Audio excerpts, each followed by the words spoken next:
Téléspectateurs de Mandé TV, bonjour, bonsoir, bienvenue sur votre plateau Entretien Brut. Entretien Brut, le plateau sur lequel on fait un décryptage de l'actualité nationale, régionale, voire internationale. On essaie de jeter un coup d'œil pour savoir ce qui se passe à l'horizon. Et pour ce faire, nous avons le plaisir de recevoir sur ce plateau notre invité, Monsieur Madi Siré Touré. Il est expert électoral indépendant. Monsieur Touré, bonjour. Bonjour Fadima. Bienvenue sur le plateau de Mandé TV. Tout le plaisir est là. Téléspectateur de Mandé TV, mon chroniqueur qui ne me quitte pas. Voilà, on s'entend bien. Tout va bien, hein. Il allait faire un petit tour, mais il a pu revenir à temps. Il s'agit de Monsieur Moussa Oulé Traoré. Il est consultant, journaliste, correspondant de Média Guinée. Moussa, bonjour. Oui, bonjour Fadima, bonjour à la diaspora dans son ensemble, bonjour à Abidjan. Bonjour Abidjan. Oui. Mais on a l'impression que vous êtes allé, vous avez mangé beaucoup d'attiqués ou quoi? Ah oui, le pays avance. Le pays avance. Franchement, il y a du travail. Et c'est la préparation de la CAN en perspective. Mais il faut reconnaître quand même qu'Alassane Ouattara est un président qui a mis la Côte d'Ivoire sur un bon rail. D'accord, il peut être contesté quelque part, mais quoi qu'il en soit, on sent un certain dynamisme. Oui. Maintenant, ça dépend des zones. Hein. La Côte d'Ivoire n'est pas notre camarade, et on sait ça. Notre camarade, oui, camarade de qui? Non, notre camarade, j'ai dit comme ça. Donc, de passage. De Guinéens ou de... Non, c'est un pays qui est en avance sur beaucoup de pays de la sous-région. Et d'abord, c'est la première économie de l'UEMOA. Il faut le respecter et elle mérite sa première place. D'accord, c'est le camarade de M. Touré aussi, la Côte d'Ivoire. Bon, moi, ça me fait plus de 20 ans sans fouler les sols ivoiriens, mais les échos qui nous parviennent, c'est un pays qui émerge avec un leadership national on a vu quand même des inaugurations récemment assez salutaires. Et avec une affluence des investisseurs. Tout à fait. Les bailleurs, vraiment, ils appuient le développement dans ces pays. C'est un pays qui émerge, qui avance. Qui avance. Oui. Sans plus tarder, nous allons aller dans nos dossiers.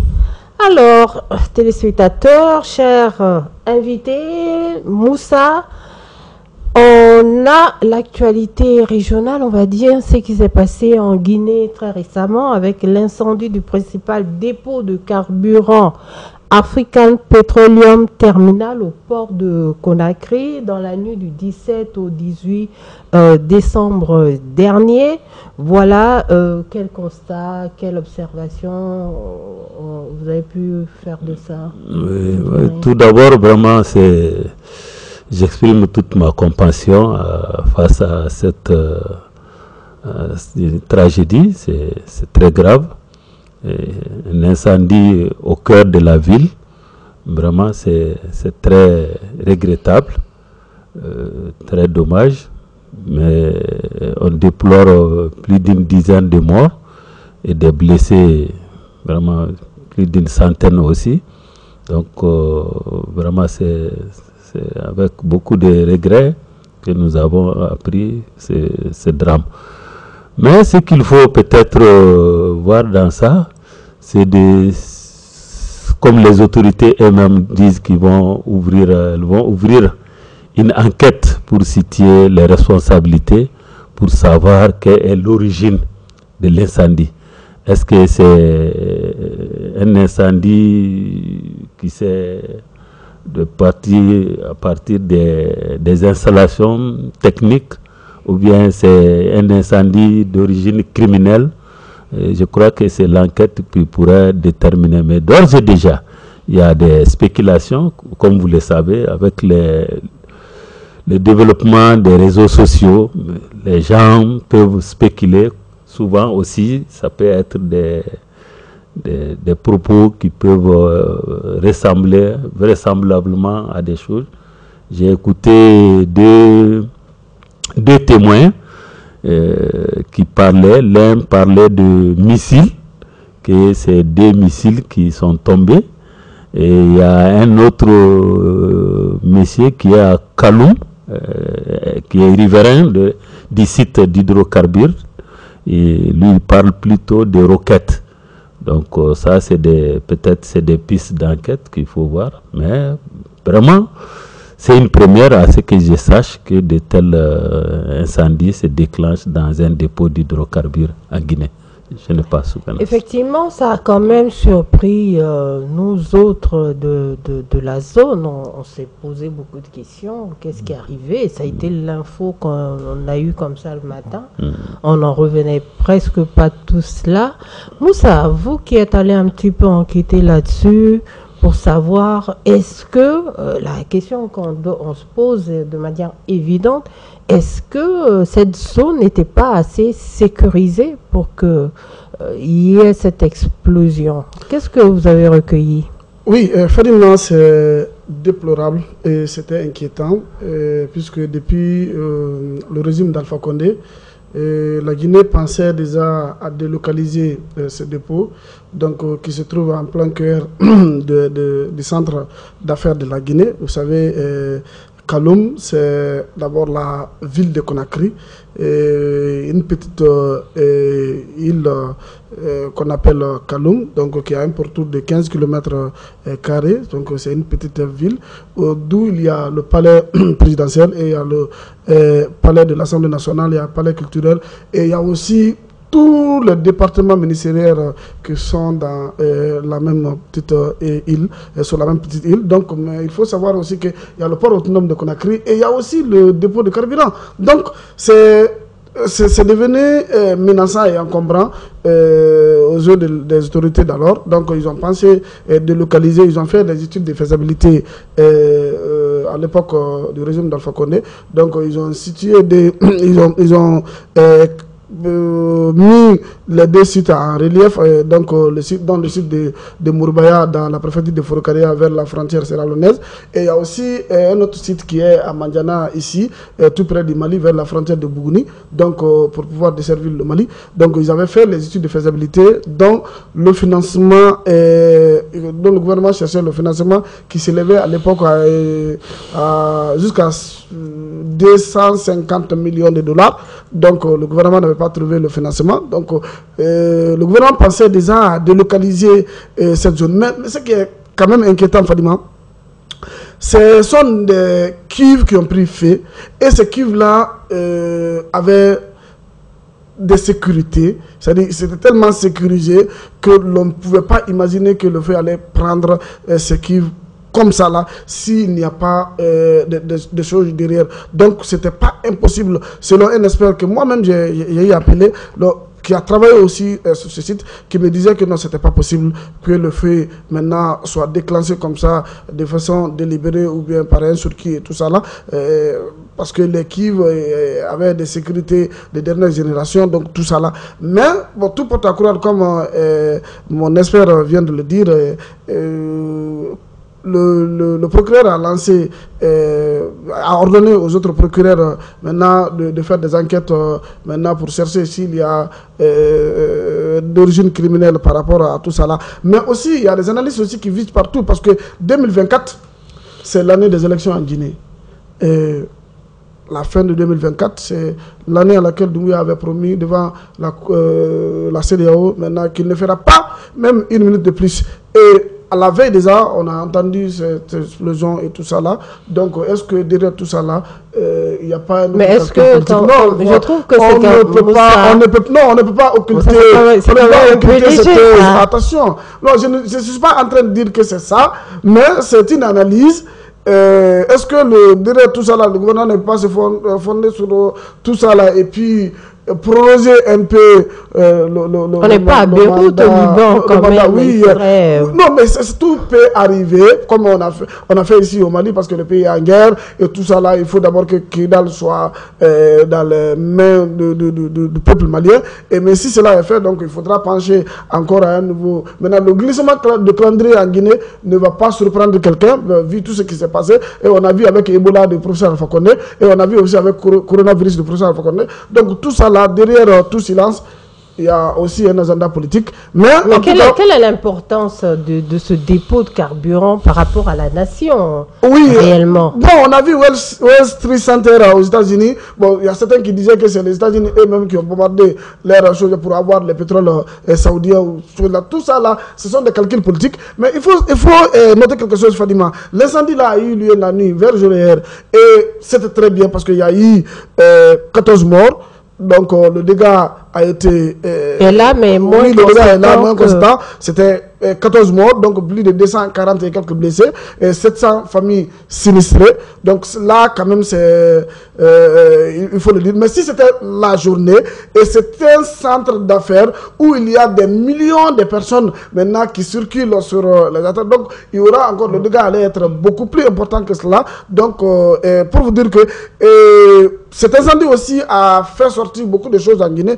Les sapeurs-pompiers, qui étaient mal équipés, qui n'avaient pas d'expertise. Il a fallu même que le Mali soit le premier pays qui a envoyé des contingents donc, sur le sol guinéen le lundi pour essayer d'aider les Guinéens pour... les Sénégalais ou les Maliens? Les Maliens, oui. Les Maliens avaient envoyé les Maliens aussi. Les Sénégalais aussi. Non, c'est les Maliens qui sont partis avant les Sénégalais. Ah, bon. Donc après, maintenant, les Sénégalais sont partis. Les Français aussi ont envoyé les experts. Donc j'ai entendu aussi le communiqué des Nations Unies et tout ça là. Donc j'ai entendu parler beaucoup de choses. Même la CEDEAO aussi a demandé à ces pays membres d'accompagner la Guinée. Et il y a même des gens qui ont fait des propositions à la Guinée. Mais en tout cas, quelque chose de malheur est bon. Peut-être que ça va quand même donner aux autorités, donner à réfléchir aux autorités, maintenant de pencher encore ou d'accélérer ces deux projets maintenant de délocalisation de cette zone. Donc là, quand même, le dégât est important, mais on soutient le peuple guinéen et quand même, pour tout compte faire, on est avec la Guinée. Mais il y a une chose aussi qu'il ne faudrait pas oublier, et la commande malienne était inclue dans la commande guinéenne. Donc, le carburant, si ça ne va pas en Guinée, en matière d'approvisionnement de la Guinée, et le Mali aussi... Ça, je vous vois venir. En tout cas, sincères condoléances aux familles, aux victimes, et puis bon rétablissement aux blessés. Vraiment, le Mali, les Maliens sont vraiment de tout cœur avec le peuple de la République de Guinée. On boucle ce dossier. Nous allons avec un dossier qui est national. Ce dossier assez nationalement national, si je peux même faire cette parenthèse humoristique, parce que ça devient tellement lassant, fatigant, très long, que des fois, il faudrait peut-être mettre un peu d'humour dans cette histoire-là. Il s'agit du dossier... Monsieur Touré rigole déjà sans savoir de quoi il s'agit. Il s'agit du dossier EDM, Énergie du Mali. Les délestages, on est habitué maintenant à cela. Ça paraît même drôle quand on a de l'électricité, pour dire. Et... on prend ce dossier pourquoi? Pendant la sortie de Madame la ministre, on a eu à faire une analyse sur cette sortie-là. Et là, on voit un communiqué apparaître à la date du 11 décembre dernier de la responsable de la communication au sein du ministère de l'Énergie. Je pense que ça s'est vraiment beaucoup promené sur les plateformes, les groupes... des réseaux sociaux, on va dire. Quelle lecture, quelle interprétation réellement faire de ça? Vous avez pu voir ce communiqué-là? Oui, j'ai lu le communiqué de la responsable en charge de la communication du ministère de l'Énergie et de l'Eau. Mais avant de venir à ce communiqué, Fadima, je crois que les Maliens sont en train de tomber dans un piège.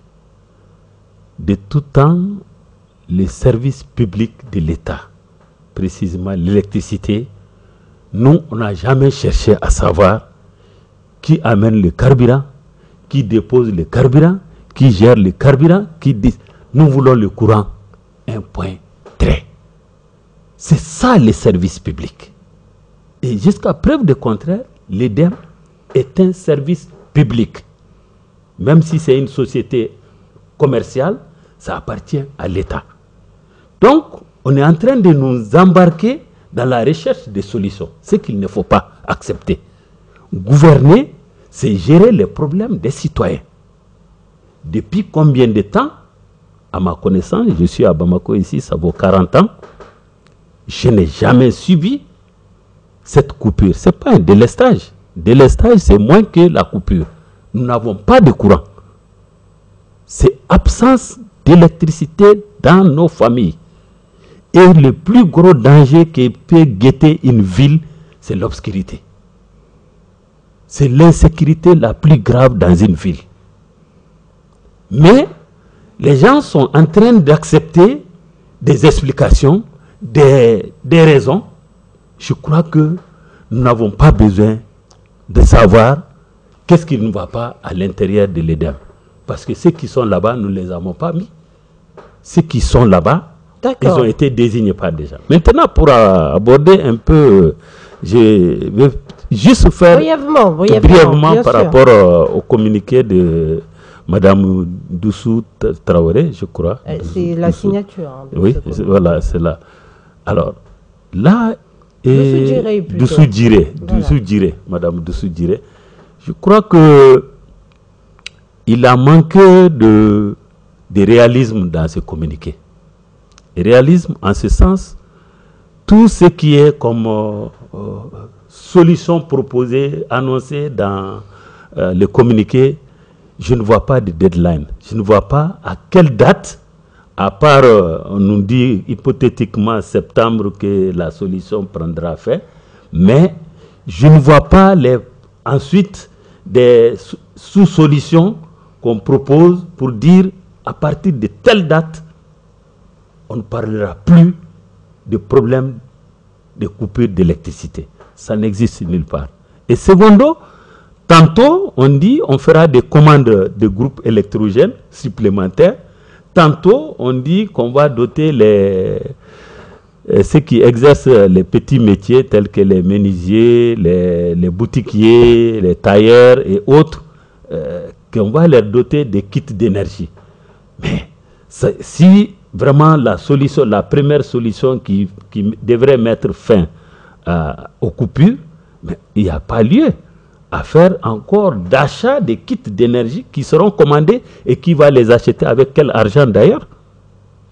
Autant de questions que moi, vraiment, je ne m'aventurerai pas à dire que vraiment le communiqué là apporte vraiment des solutions, mais plutôt à noyer davantage les Maliens dans le noir. D'accord. Monsieur Touré, merci beaucoup pour cette analyse assez rapide. Moussa. Fadima, c'est grave. Et c'est très grave d'ailleurs. À lire ce communiqué, moi j'ai juste deux points à relever. Le premier point, c'est un point positif. Madame la ministre et sa communicatrice, ils ont su faire preuve de retenue cette fois-ci pour ne pas donner une date comme M. Trou vient de le dire. Donc, l'autre sortie, c'était au mois de septembre, pour ne pas se faire humilier cette fois-ci. On dit maintenant bientôt. Donc, bientôt, on ne saura pas quand. Et peut-être, on va se marier bientôt. Et puis, on aura un enfant bientôt. Donc, quand, c'est indéfini. Et ils ont respecté donc, ce principe de rétention. Donc, ça, c'est très bien. Maintenant, deuxième point, c'est le communiqué. Vous savez, je ne sais pas qui a rédigé ce communiqué et qui n'a même pas respecté peut-être les règles grammaticales. Franchement, les ponctuations ont manqué.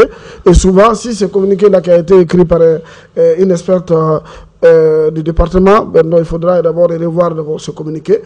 Et logiquement encore, c'est un communiqué de contradiction. C'est-à-dire un communiqué qui contredit l'autre sortie de Madame la ministre du Courant. Ça, quand même, il faut le dire. Puisque Madame la ministre de l'énergie. C'est la même chose parce que nous voulons courant. C'est Madame la ministre du Courant. Parce que sans courant, on ne peut rien faire. On est habitué parce qu'il faut voir tout est aux arrêts. Moi, je suis à Abidjan actuellement, je ne peux pas faire l'éloge de la Côte d'Ivoire, mais je sens que le nerf même de développement d'un pays actuellement, c'est l'électricité. Ça, quand même, il ne faut pas même... Parce que soutenir ou non pas soutenir la transition, on peut défendre quand même nos causes. Ça, c'est évident. Maintenant, Madame la ministre était sortie à un moment donné et elle a mis tout sur EDM. Maintenant, les vols et autres, tout ça là. Mais dans ce communiqué, on a vu le mot vol a disparu. Maintenant, le vol a laissé place à quoi? Maintenant, il y a pénurie. Mais, bon, il y a, je ne sais pas si c'est la décrue au niveau du fleuve. Oui, non, parce qu'on dit Sotiba ne donne plus. Donc, de l'autre côté, c'est Lengue aussi. Il y a l'eau à Tari, tout ça là. Donc, maintenant, l'EDM elle-même, elle a dit que l'EDM est en train de faire des vases et moyens pour s'approvisionner de groupes électrogènes pour donner le courant aux Maliens. Maintenant, cette fois-ci, l'EDM n'est pas voleur, mais l'EDM est sauveur. Donc, dans ce genre de communiqué, on ne peut pas comprendre. Et au lieu de se casser derrière un papier, un communiqué, en tout cas, j'aurais souhaité que Madame la ministre, avec maintenant tous les pléthores effectifs qu'elle a au sein de son département, maintenant soit interjectée dans les presses, les débats, maintenant de venir nous dire, nous expliquer aux Maliens réellement ce qui s'est passé, mais pourquoi fuir au débat? Mais c'est maintenant là qu'on a besoin de débats pour nous expliquer, on ne peut pas se casser derrière un communiqué. Non, c'est impossible. Il faut nous expliquer. Et la solution que nous-mêmes nous avons soulignée ici, puisque si vous regardez, on a insulté aux intelligences des Maliens, de nous-mêmes, nous qui sommes là. Et si vous dites que bientôt on va donner des kits aux structures fêtières, est-ce qu'on connaît d'abord le nombre d'ateliers de couture qui sont ici? Est-ce qu'on a recensé? Est-ce que... de façon expertise, est-ce qu'on n'est pas en train de nous insulter? Parce qu'on ne comprend rien. C'est comme le mythe des cavernes de Platon, l'allégorie de Platon, on est en train de nous vendre. Philosophiquement, c'est incompréhensible au Mali. Est-ce que ce genre de communication, ce genre de communiqué a raison d'être au Mali ici?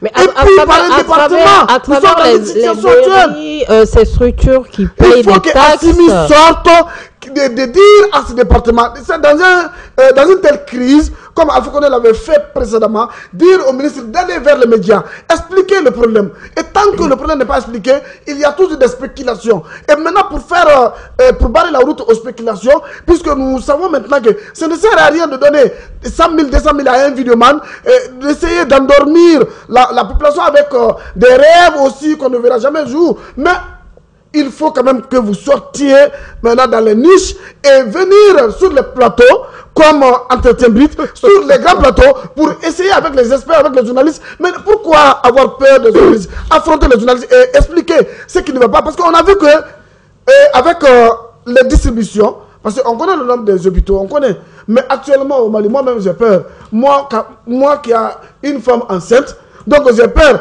Donc peut-être à l'approche de l'accouchement, il faudra l'envoyer en Côte d'Ivoire ou en Guinée. Parce qu'on ne veut pas entendre parler de la Côte d'Ivoire, mais il faudra l'envoyer pour ne pas qu'en pleine césarienne que le courant coupe. Parce que rien n'est sûr ici au Mali actuellement. Donc le communiqué là, on n'a pas besoin de se communiquer.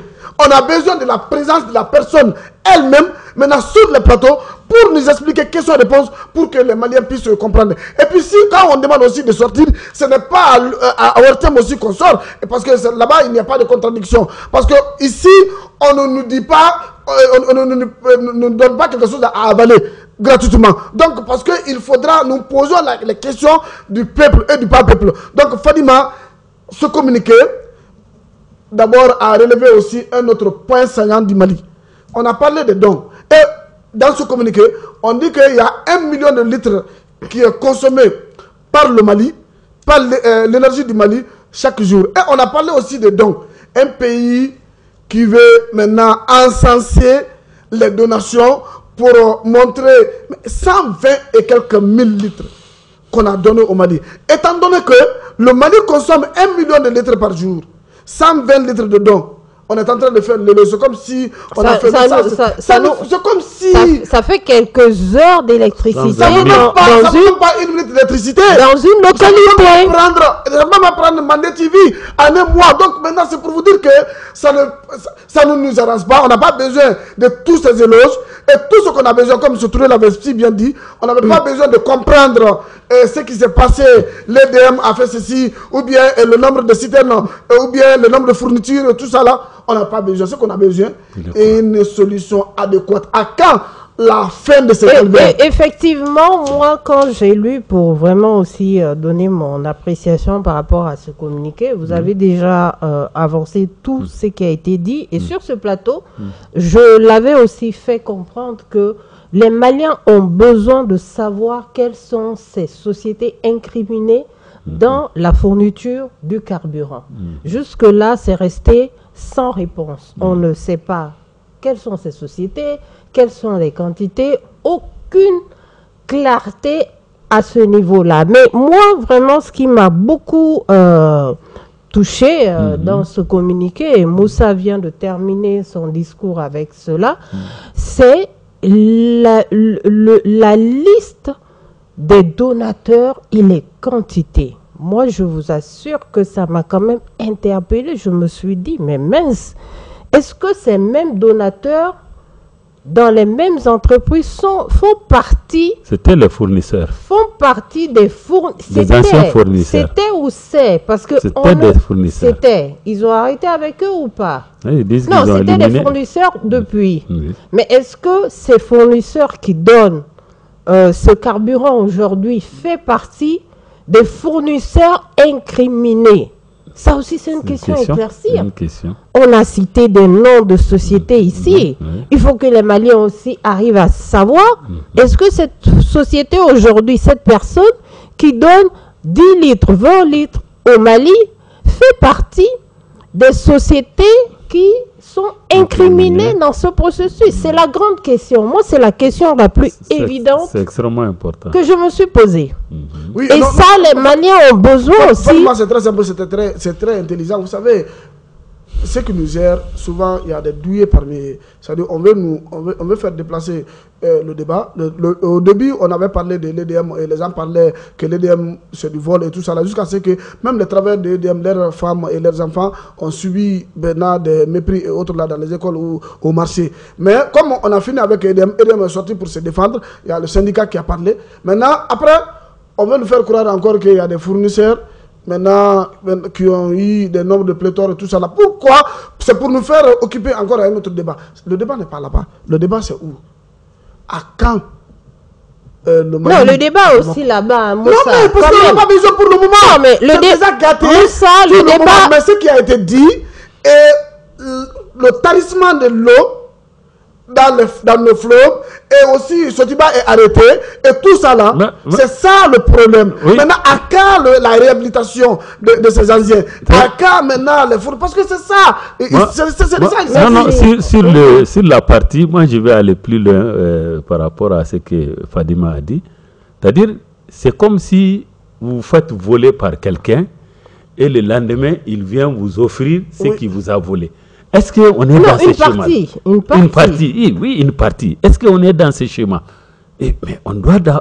C'est vrai, dans le communiqué, on parle des poursuites, on parle des enquêtes du Végal, des enquêtes de l'OCLEI, du pôle économique. C'est là que nous pas le courant. C'est pourquoi j'ai dit... Même si on prend toutes ces personnes-là, c'est là que nous pas le courant. Prenons un exemple. Oui, prenons un exemple. Ce n'est pas exclu que les donateurs... Même si on parvient à mettre main sur toutes ces personnes, est-ce que ça va ramener le courant? C'est ça la question, Fadima. Nous cherchons le courant, mais... Monsieur Touré, oui. C'est un secret de polichinelle aujourd'hui pour tous les Maliens de savoir quelle est la liste à la base des fournisseurs. Sans incriminer personne. Et vous allez prendre beaucoup de ministres aussi. Non, sans incriminer personne. Oui, des ministres qui sont on n'a pas la liste des fournisseurs. Oui. Et dans cette liste, il y a des bons fournisseurs et il y a des fournisseurs qui sont suspects dans cette histoire. Bon, bref. Donc, on va essayer de mettre ce dossier de côté parce que c'est un dossier qu'on suit vraiment toujours. Il faudra d'abord que Madame la ministre parvienne à nous dire le nombre de soudeurs qui sont... Oui, mais le nombre de soudeurs, après maintenant, on va nous donner aussi des kits. Vous savez, vous ne connaissez même pas le nombre de soudeurs qui est dans votre rue. Parce que le recensement, moi, je n'ai pas suivi le recensement, le nombre de studiaires, le nombre de boutiques, les boutiques, maintenant les boutiques qui sont là, maintenant, il faut qu'on parvienne à nous dire combien de boutiques qui sont sur le sol de Bamako d'abord, a priori, et au Mali aussi a posteriori. Mais aussi les télévisions, parce qu'ils ont oublié que les télés privés fonctionnent et ils ne nous ont pas cités. Donc, dans les conditions normales, ils doivent nous citer pour nous donner aussi des kits. Merci beaucoup pour ce plaidoyer. J'espère qu'ils ne nous oublieront pas. Comme je disais, on suit ça de très près parce que c'est les citoyens. On a des retours très souvent des citoyens et le média, encore une fois, se doit d'être la voix des sans-voix. Voilà, tout simplement. Alors, téléspectateurs de Mandé TV, on va aller dans l'actualité régionale. Il y a vraiment toute une montagne russe par rapport à nationale et régionale. C'est au Niger. Au Niger, les Nations Unies ont finalement entériné la décision de reconnaître les représentants du gouvernement du CNSP. Alors, notre invité est expert électoral indépendant. Il a un parcours. Je ne pourrais pas dérouler tout son CV ici, mais je sais que vous avez travaillé dans le système des Nations Unies. Vous avez été au Congo, vous avez été dans pas mal de pays, Madagascar aussi, si je ne me trompe pas. Pour pouvoir faire ça, vous maîtrisez cette boîte, cette machine colossale qu'on appelle les Nations Unies. Quelle interprétation on peut faire de cela? Bon, de prime abord, je suis allé sur les sites des Nations Unies. Je n'ai pas encore trouvé la source du communiqué du gouvernement nigérien.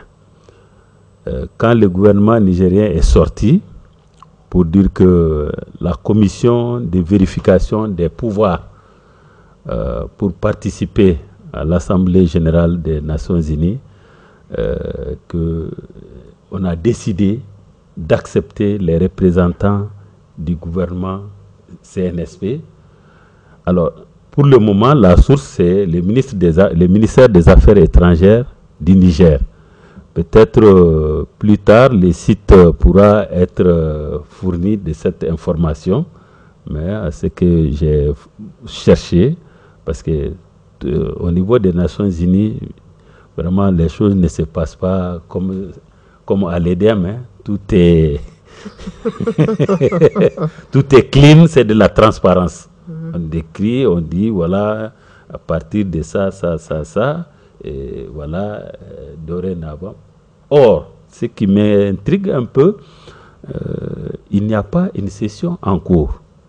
La dernière session date de septembre 2023, à laquelle le Premier ministre Ali Mahaman Lamine Zéné et son ministre des Affaires étrangères Yahou Boukari Sangaré ont été refusés d'accéder à la salle pour la tenue de la 78e conférence de l'Assemblée générale des Nations Unies. Donc, tout porte à croire que on suppose que l'information est vraie. Mais là où vraiment dans le communiqué, si vous lisez bien, il faisait un peu allusion à ce qui se passe au niveau de la CEDEAO. Alors, peut-être ce que les gens n'ont pas compris et qu'ils doivent comprendre, c'est que de plus en plus certaines organisations sous-régionales telles que la CEDEAO sont très avancées en termes de structuration, en termes de mécanismes de suivi, en termes de mécanismes de prévention que les Nations Unies. Si je prends ce cas d'espèce, où aussi au niveau de l'Assemblée générale des Nations Unies, il y a une commission de contrôle, de vérification des représentants. Au niveau de la CEDEAO, dès qu'il y a un coup d'État, vous n'êtes plus habilité à participer. Est-ce que vous faites la différence? Au niveau des Nations Unies, on dit c'est les représentants des nations. Vous partez, on suppose que vous représentez l'État. et l'État, c'est une continuité. Mais dans la sous-région, notamment au niveau de la CEDEAO, avec le protocole additionnel de la CEDEAO, une fois qu'il y a interruption constitutionnelle, automatiquement, le pays est suspendu. Et avec le CNSP, le coup d'État n'était pas consommé au niveau de la CEDEAO. La CEDEAO a toujours exigé la libération du président Mohamed Bazoum jusqu'à la tenue de la conférence des chefs d'État tout récemment. Exactement. Ils ont considéré que le coup d'État a été consommé et dès lors, les sièges pour la tenue de la conférence des chefs d'État pour le Niger devient automatiquement suspendu pour la participation à cette réunion. Donc ça, il faut que les gens fassent un peu la différence. Au niveau de la CEDEAO, nous sommes très avancés. Et le Mali peut vraiment se taper la poitrine pour dire que c'est à l'initiative du président Alpha Omar Konaré que le protocole additionnel qui complète beaucoup de textes de la CEDEAO en ce qui concerne la gouvernance. Une fois que, comme je l'ai dit, il y a rupture constitutionnelle, automatiquement, vous êtes suspendu. Donc peut-être là, les gens devraient insérer ça dans leur mécanisme. Donc vous dites que pour l'instant, cette histoire avec des pincettes. Je ne peux pas parler pour dire que les Nations Unies ont décidé ça. D'accord. Mais on prend note que le gouvernement de Tchani a fait un communiqué pour dire que la commission de vérification des pouvoirs des représentants du Niger a entériné de reconnaître pour dire que de façon tacite que le gouvernement Tchani est reconnu au sein du système des Nations Unies. D'accord. Voilà. Ça. Oui, vous savez, d'abord, c'est une guerre de communication et c'est une suite logique aussi, je dirais, puisque après la reconnaissance, la consommation de ce coup d'État par la CEDEAO, qui est d'abord le premier organe sous-régional qu'appartient le Niger, automatiquement les autres structures aussi, la France, l'Union européenne et les Nations Unies, peuvent valablement accepter aussi le coup d'État. Et parce que la CEDEAO, souvent, les structures là suivent la CEDEAO. Donc, une fois que la CEDEAO entérine quelque chose, donc les autres aussi, une fois que la CEDEAO aussi sanctionne, les autres aussi suivent. Même si il y a sanction des autres, donc on va dire, attendons la CEDEAO, la décision de la CEDEAO, nous sommes derrière la CEDEAO. Donc, la CEDEAO est utilisée comme bouclier, en fait, pour essayer, non seulement pour sanctionner un État ou bien pour enlever la sanction sur un État.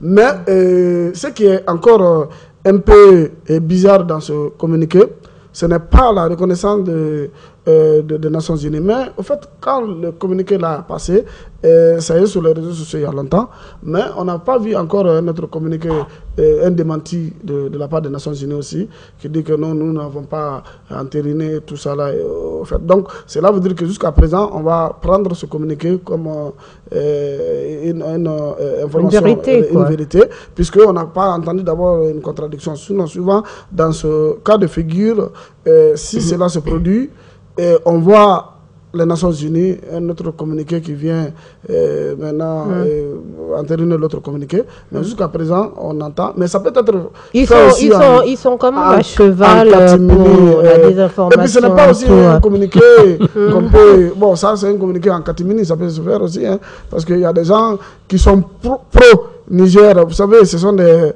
gens qui cherchent le marché par-ci par-là. Merci beaucoup. Alors, la MINUSMA a quitté le Mali en tout cas, le départ est effectif depuis le 11, avec cette cérémonie de fermeture du camp de la MINUSMA. Monsieur Touré, quel est votre bilan du départ effectif de la MINUSMA? Bon, merci. Faire le bilan de la MINUSMA autour d'un entretien brut me paraît un peu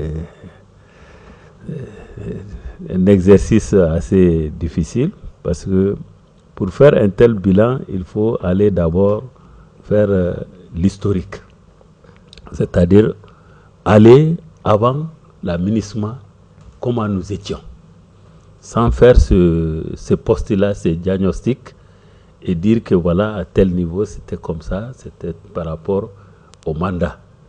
C'est-à-dire, si vous prenez le mandat, globalement, il y a 2 phases, sinon même 3.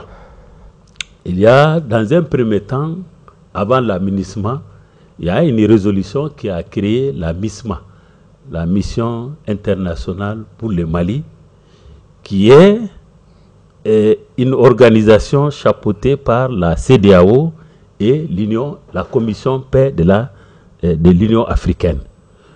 Donc, au début, c'était en 2012, si je ne m'abuse, 2012, courant 2012, avec la résolution 1279, on a créé la MISMA. Par la suite, parce que vu les défis... C'était pas en 2013. Non.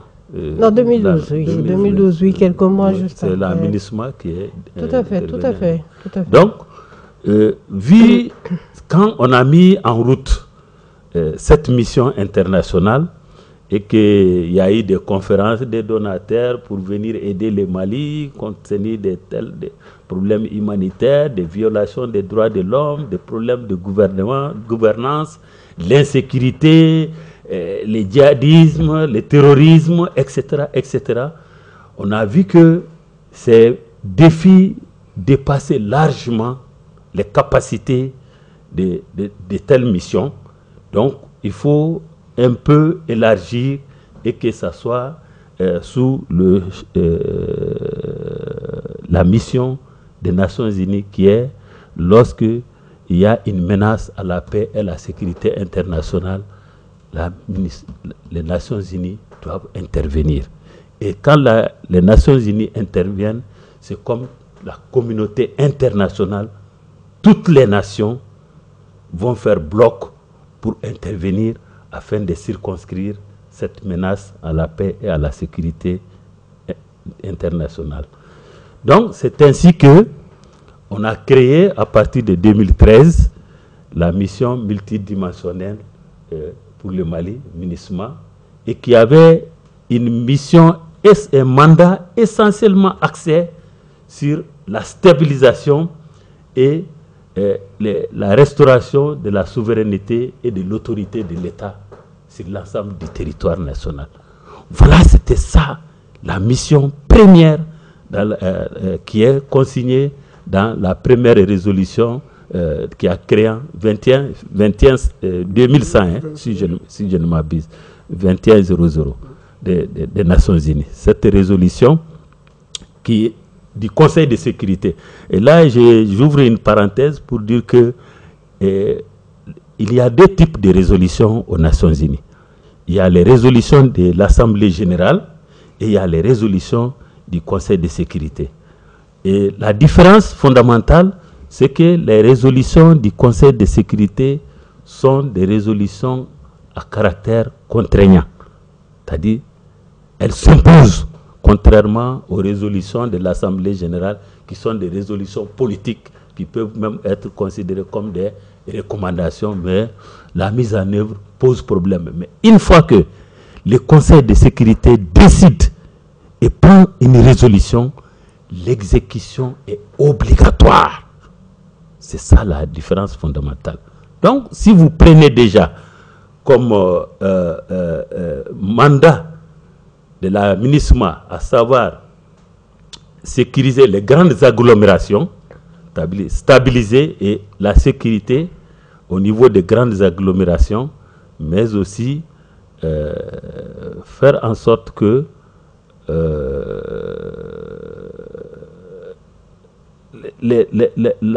on puisse amener l'État non seulement à être présent, mais aussi à exercer son autorité. Donc, en prenant ce mandat, on peut déjà faire un premier bilan par rapport à ça, qu'est-ce que la MINUSMA a fait. Alors, je ne suis pas un historien, mais je sais qu'en 2012, vraiment, l'insécurité a vraiment gagné une bonne partie du territoire malien. Et je dirais que la force Serval, qui a stoppé les djihadistes à partir de Konna, est assortie d'une résolution des Nations Unies. La force, le Serval ne pouvait pas intervenir comme ça.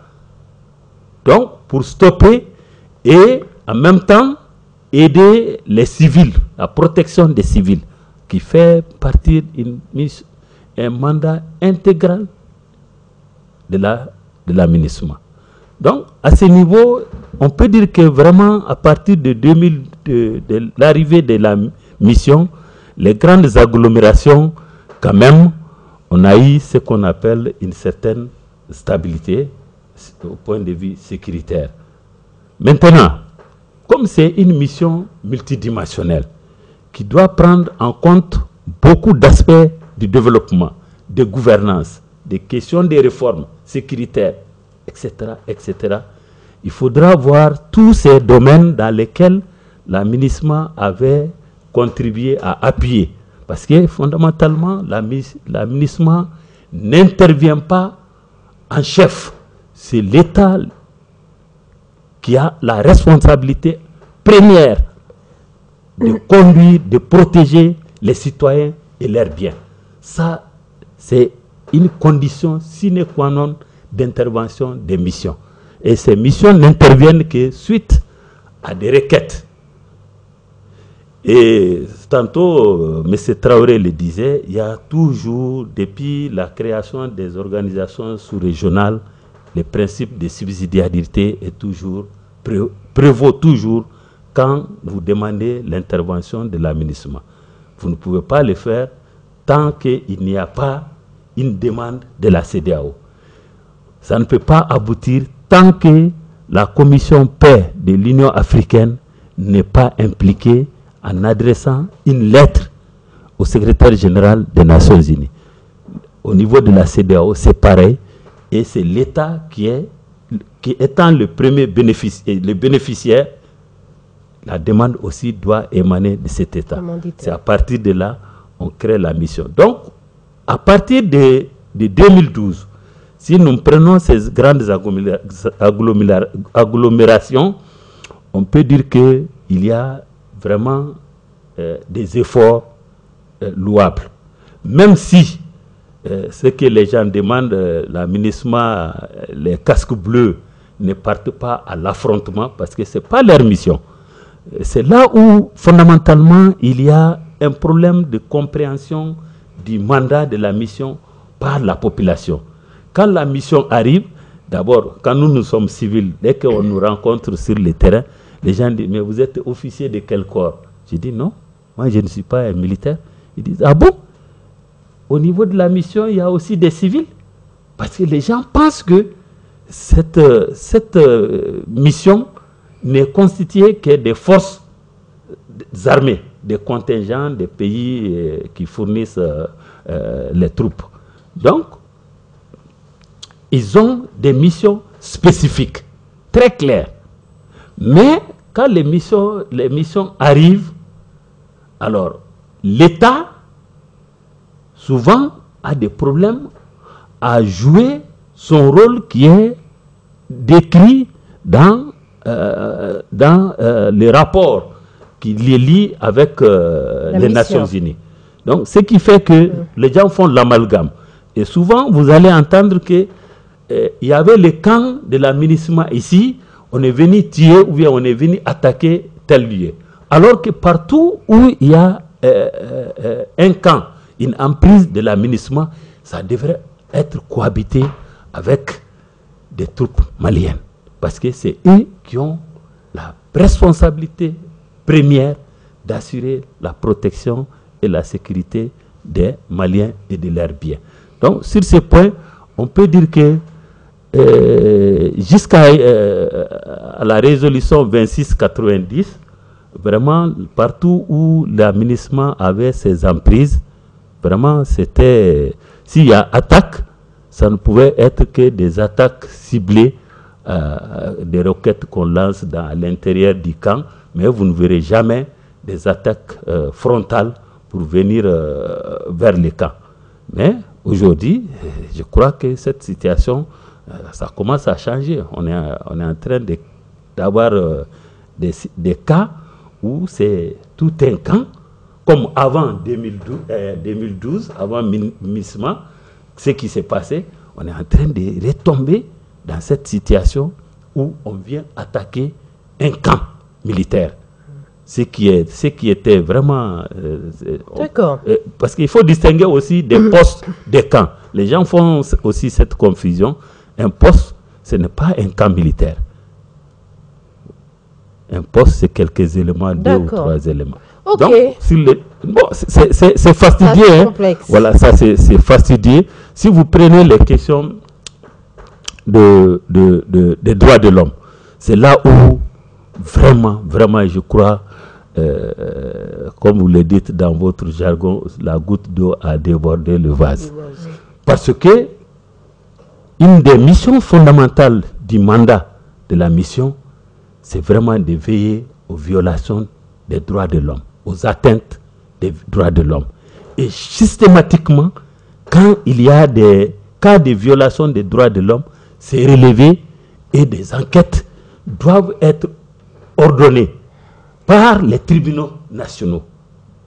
Donc, si la mission est là et que l'autorité nationale n'arrive pas à déclencher la machine d'enquête judiciaire,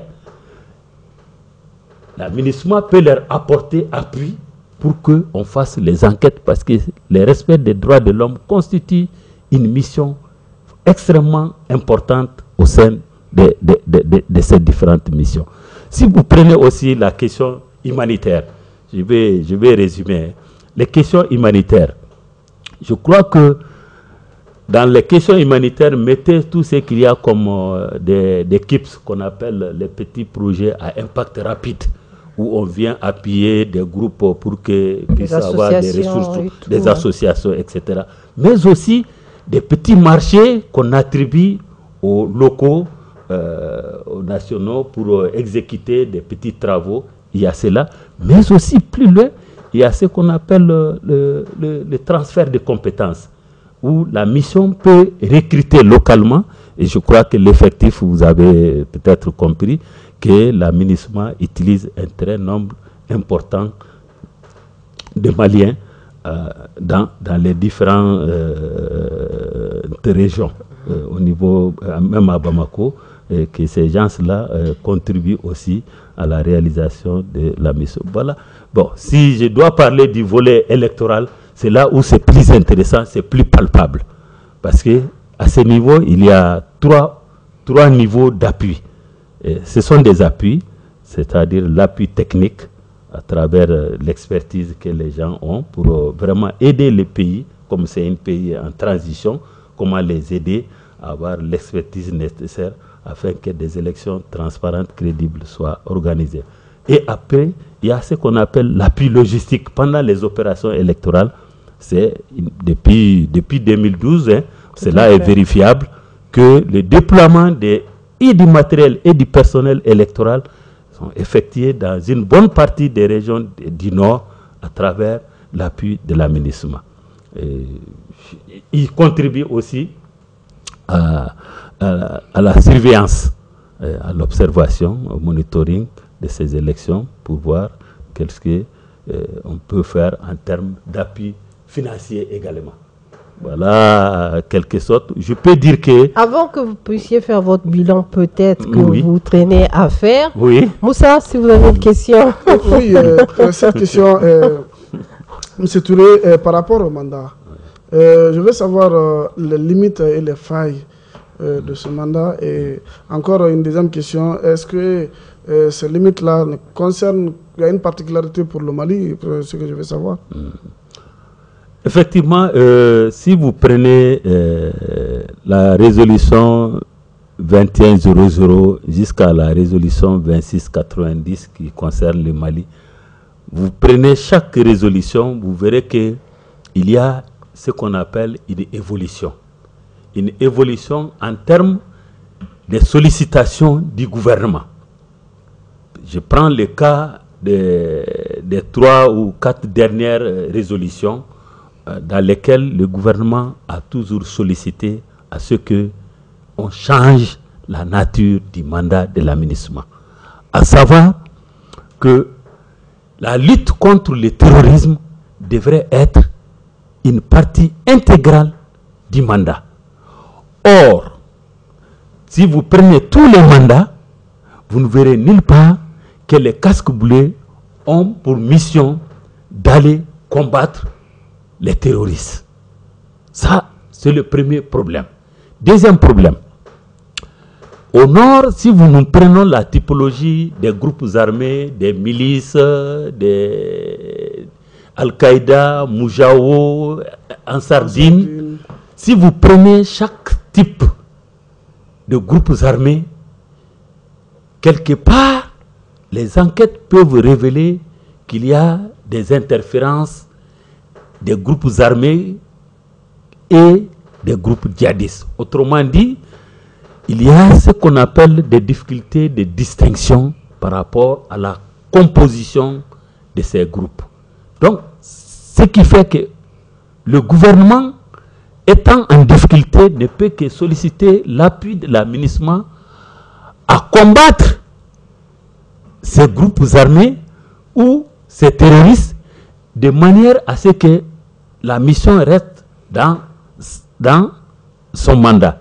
Mais ce mandat, il n'est pas conforme à la nature de lutte qu'on doit engager vis-à-vis des terroristes que vis-à-vis des groupes armés qui sont des Maliens. Donc ça, c'est le premier problème. Le deuxième problème, c'est qu'à l'intérieur de la mission, l'appui des autres forces qui ne sont pas de l'aménagement, telles que la force Serval et Barkhane, qui est là uniquement pour le terrorisme, mais on s'est rendu compte que avec l'insécurité grandissante, parce que c'est ce qui est arrivé aussi, peut-être c'est là où le bilan va être mitigé à la fin pour dire qu'on ne peut pas dire que l'aménagement a totalement échoué, mais n'a pas totalement réussi aussi sa mission. C'est qu'on constate que on a constaté qu'avec le départ de la force Barkhane, l'aménagement était en difficulté de mener certaines missions compte tenu du facteur terrorisme qui n'est pas prévu dans son mandat. Donc, en quelque sorte, Barkhane était là pour mener une lutte contre le terrorisme auprès de l'aménagement. Les troupes, les observateurs militaires de l'aménagement, en principe, n'ont même pas d'armes. C'est ce que les gens ne comprennent pas. Les observateurs militaires, qui sont les contingents les plus élevés, n'ont pas d'armes. Ils n'ont même pas un couteau. Ils évoluent comme ça. Ça se comprend parce qu'ils sont chargés d'aller rencontrer des concitoyens, des Maliens comme nous, vous et nous. Ils sont chargés d'aller les rencontrer pour les... Non, pas les djihadistes. Non, les citoyens normaux, les groupes armés. Oui. Les groupes armés tels que... je ne sais pas, MSA ou histoire de mettre en place une médiation. Les rebelles, oui, voilà, c'est ça, les rebelles, exactement. Oui, les rebelles, ça, c'est des Maliens. Il faut aller les rencontrer pour les dire, laissez les armes et venez autour de la table et déposez vos problèmes. On va les discuter. Vous allez discuter avec les autorités maliennes. C'est ça le travail d'un observateur militaire. Contrairement aux contingents aussi qui sont là pour sécuriser le personnel de la MINUSMA, mais qui n'ont pas vocation à aller combattre. Est-ce que je me fais comprendre? Qui ne protège que les contingents élevés là et les autres travailleurs de la MINUSMA.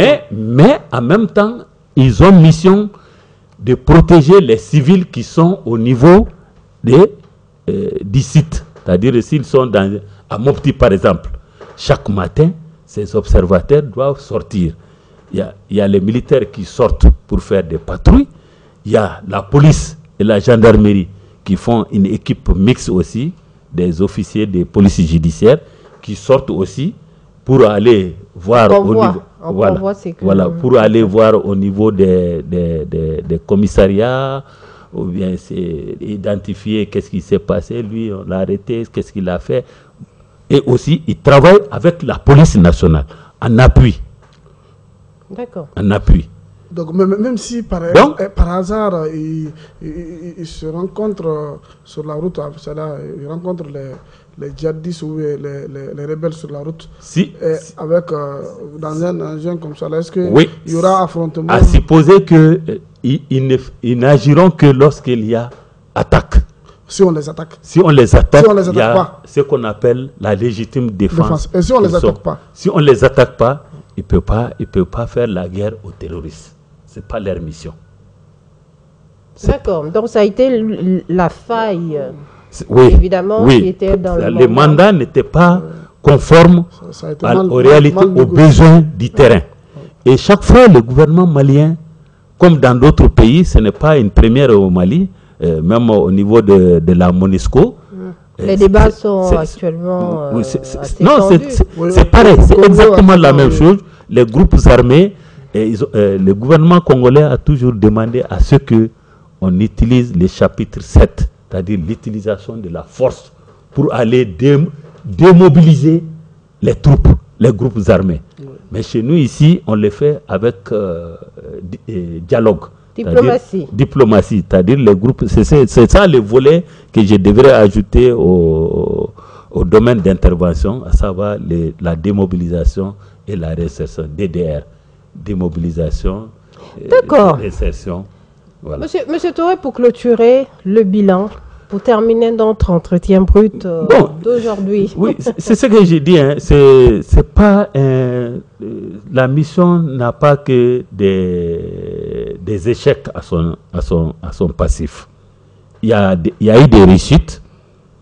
Et plus on avance avec la situation, on appréciera davantage est-ce que cette mission était utile ou pas. Parce que fondamentalement, il ne faut jamais souhaiter avoir une mission de maintien de la paix chez vous. Fondamentalement. Parce que ça veut dire, que au niveau de votre forces armées et de défense et de sécurité, il y a soit une insuffisance de capacités techniques ou de capacités matérielles ou de capacités financières. Donc, quelque part, la mission vient pour vraiment renforcer l'armée nationale, pour renforcer les forces de sécurité et de défense du pays. Ils viennent appuyer. Et là, l'appui, au fur et à mesure, la mission avance. On est en train de stabiliser les missions aussi, les mandats prennent d'autres aspects en compte, à savoir les questions des droits de l'homme, qui sont des questions fondamentales, extrêmement difficiles entre les missions et le gouvernement. Parce que quand les forces, telles que le cas du Mali, je vous dis, c'est très délicat. C'est très délicat. Il faut être là-dedans pour savoir ce qu'il y a. Imaginez, vous devrez aller un village est occupé et pris en otage par les djihadistes. Vous devrez intervenir. Il y a forcément des effets collatéraux. Ça, c'est inévitable. D'accord. Maintenant, si vous prenez ces effets collatéraux et vous les mettez au-dessus de la mission régalienne de sécurisation et de protection des citoyens, comment vous allez pouvoir trier et mener à bien votre mission régalienne sans pour autant avoir ces effets collatéraux. Or, les djihadistes, leur seul mode opératoire, c'est faire du mal. D'accord. Juste une petite pour finir cela. Vous pensez quoi de cette affirmation comme quoi il y a certains citoyens qui se sont posé la question à se dire que plus la mission elle est là, elle renforce les groupes armés qui savaient tout de suite qu'il y avait un médiateur, il y avait une force, il y avait une interposition entre eux et le gouvernement. Ça les a donné de la force avec la MINUSMA sur place ou pas? Fadima, tout cela dépendra des conditions dans lesquelles la mission arrive. Quand la mission arrive et qu'elle trouve que l'État est suffisamment renforcé, suffisamment outillé pour mener la lutte contre les groupes armés, il y a ce qu'on appelle le déséquilibre des forces. Mais si les groupes armés savent que l'État est faible et que l'arrivée de la mission, c'est pour les mettre sur la table de négociation, mais les rebelles, les groupes armés partent en position de force. Par contre, si les groupes armés sont affaiblis et la mission arrive, mais la mission a vocation à renforcer l'autorité de l'État. Par conséquent, on va dire que à tort ou à travers, cette mission ne peut pas être appréciée. Si vous partez du côté des groupes armés, ils vont dire que voilà, c'est la mission qui est là pour appuyer le gouvernement contre eux. Mais quand le gouvernement aussi observe qu'il y a des rencontres au niveau des groupes armés pour les amener à négocier avec l'État, mais l'État va dire que voilà, cette mission est là pour nous affaiblir. Au lieu de nous renforcer, c'est une mission qui est là pour appuyer les groupes armés. Souvent même, je vous dis, souvent même, il y a des missions qui sont accusées qu'à l'intérieur, c'est la mission qui fournit des armes ou des moyens des groupes armés. Ça a été le cas avec la MINUSMA, il faut le dire. Ça a été le cas. Une bonne partie de la population pense pareil. Voilà, donc on clôture ça. Touré, merci beaucoup. De rien. Merci beaucoup d'avoir été ici, Moussa. Oui, merci beaucoup. On s'est dit à la prochaine. À la prochaine. Pour dire aux téléspectateurs de rester scotchés de leur télévision, puisque la saison de l'entretien brut l'année 2024, ça sera chaud au Mali. Merci beaucoup. Téléspectateurs de Mandé TV, ainsi prend fin cet entretien brut qui a été plutôt une analyse par la fin avec un éclaircissement du système des Nations Unies et avec le départ effectif de la MINUSMA. On se dit à la prochaine pour un autre entretien et entre-temps, restez sur les ondes de Mandé TV. Allez-y sur nos pages YouTube, Facebook, Mandé TV, Reflet du Mali. À la prochaine.